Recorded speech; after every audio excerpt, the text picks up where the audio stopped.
केंद्रीय बजट पेश होने के तुरंत बाद कोलकाता के मुरलीधर सेन लेन स्थित प्रदेश भाजपा मुख्यालय में एक महत्वपूर्ण संवाददाता सम्मेलन आयोजित किया गया। इस बैठक में वरिष्ठ भाजपा नेता तापस रॉय और पार्षद सजल घोष ने बजट की सराहना करते हुए इसे देश और राज्य के विकास के लिए एक बड़ा रोड मैप बताया। भाजपा नेता तापस रॉय ने कहा कि यह बजट दूरदर्शी है और इसमें समाज के हर वर्ग विशेषकर युवाओं और बुनियादी ढांचे पर विशेष ध्यान दिया गया है।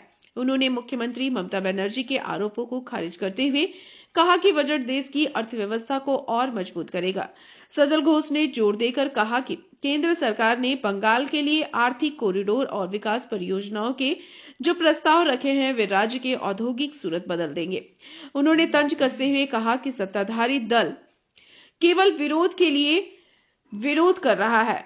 प्रेस कॉन्फ्रेंस के दौरान भाजपा नेताओं ने ममता बनर्जी के विजनहीन वाले बयान पर तीखी प्रतिक्रिया दी। उन्होंने कहा कि जब बंगाल में निवेश का माहौल नहीं है तब केंद्र सरकार यहां इंफ्रास्ट्रक्चर विकसित कर रही है। सजल घोष ने भ्रष्टाचार के मुद्दों को उठाते हुए कहा कि राज्य सरकार अपनी विफलताओं को छुपाने की बजट को निशाना बना रही है। मुरलीधर सेन लेन में हुई इस बैठक के जरिए भाजपा ने यह संदेश देने की कोशिश की है कि केंद्रीय बजट देश को विकसित राष्ट्र बनाने की दिशा में एक ठोस कदम है।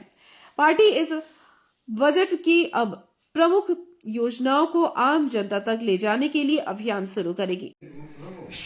যে কথা বলা হচ্ছে যে লং টার্ম ইফেক্ট মাথায় রেখে এই বাজেট আজকে নির্বাচন, এটা ভাতার বাজেট নয়, সাময়িক বাজেট নয়, ভোটের বাজেট নয়।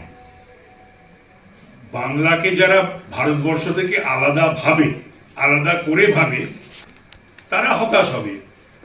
বিকশিত বাংলা বিকশিত ভারতের বাজেট এটা। বাংলা তো ভারত থেকে আলাদা নয়, এক। দুই হচ্ছে এটা সত্যিকারই তো লং টার্মের বাজেট, উন্নয়নের বাজেট, উন্নয়নমুখী বাজেট, এবং যে ছাড় দেওয়া। তারপরে এখানে যে প্রেস কনফারেন্স হবে, এখানে উত্তর কলকাতা বিজেপির তরফ থেকে এখানে তাপস রায় মহাশয় রয়েছেন, আমাদের রাজ্যের সহসভাপতি রয়েছেন শ্রী সজল ঘোষ মহাশয়, রাজ্য নেতা এবং আমাদের পৌরপিতা।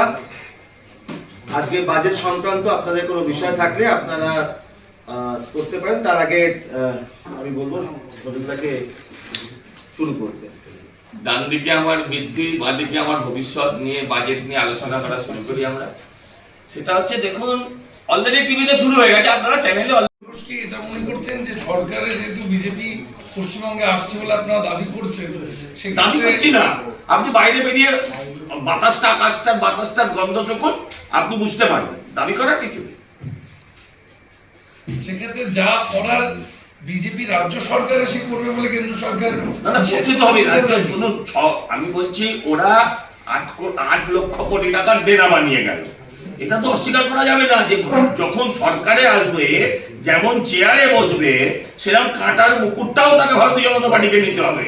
এই 8 কোটির দায়িত্ব, 8 লক্ষ কোটি টাকার যে ঋণ, তার দায়িত্ব ভারতীয় জনতা পার্টির সরকারের ঘাড়ে। कोलकाता से ब्यूरो रिपोर्ट, PBTV न्यूज।